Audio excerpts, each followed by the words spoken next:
Hello, I am Richard A. Boxall, and this is my short and almost daily podcast in which I chronicle my life and attempt to be a writer by writing daily-ish. You're listening to the diary of a wannabe writer, Season 3.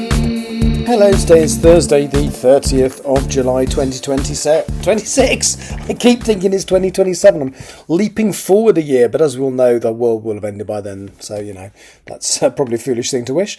Welcome to the show, and it's 2026, honest. So, I haven't done much writing today. I tried to do a bit of editing earlier, and my heart really wasn't in it. I didn't sleep very well again last night. Not quite sure why. I don't think there's anything particularly on my mind.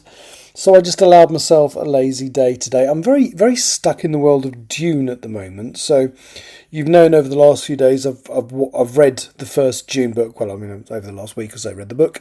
And over the last couple of days watched the two movies. So today I kind of yesterday evening, but I started reading Dune Messiah, which is the sequel. And I'm already utterly fascinated how they're going to do that in the movie, because I understand Dune Part 3 is based on that.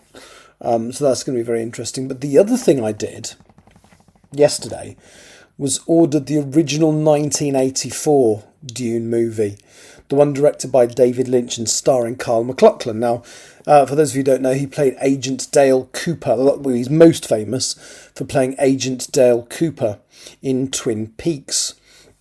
But there's a little scene, I've been watching it, I nearly forgot to do a podcast again, dickhead, but there's a scene quite close to the beginning where you've got Gurney Halleck, which is a character, obviously, and Dr. Liet Kynes, no it's not, the doctor that turns out to be the traitor anyway, standing next to Paul Atreides.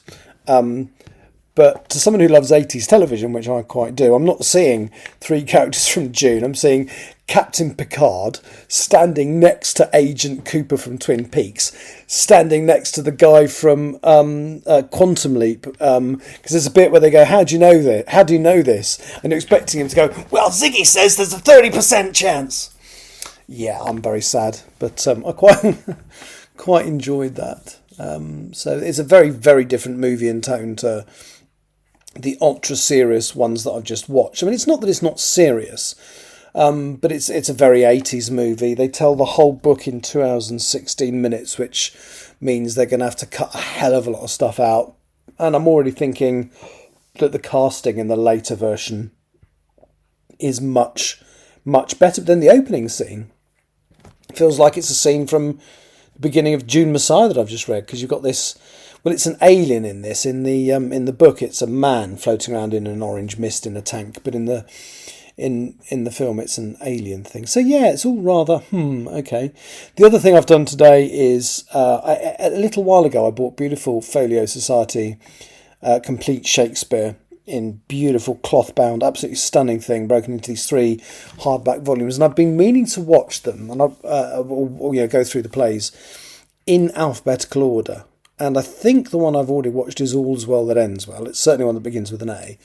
And then the next one I came on to, which feels right in terms of being alphabetical anyway, is Anthony and Cleopatra. So the other thing I've done today is watch the first 3 acts of in the 1970s and 80s, the BBC did a series that I think ran for about 7 years, from 78 till 84, 85, something like that, of every Shakespeare play. And there's a complete box set, which of course I own, of all of these Shakespeare plays as produced by the BBC over those 7 years.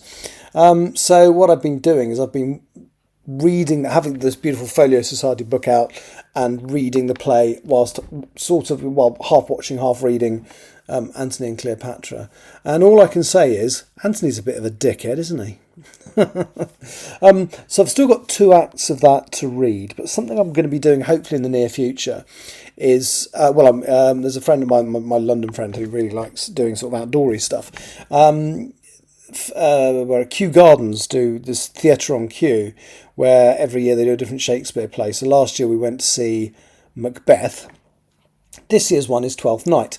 So what I'm going to do over the next few days, I intend to finish watching Anthony and Cleopatra. And what I do is I like watching two versions of it, strangely. So what I do is I read along to the BBC Shakespeare version, because it's very kind of...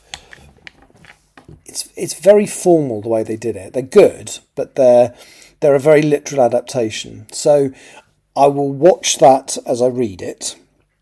And then I've bought, of Anthony and Cleopatra, I've actually bought the version that was performed at the Globe.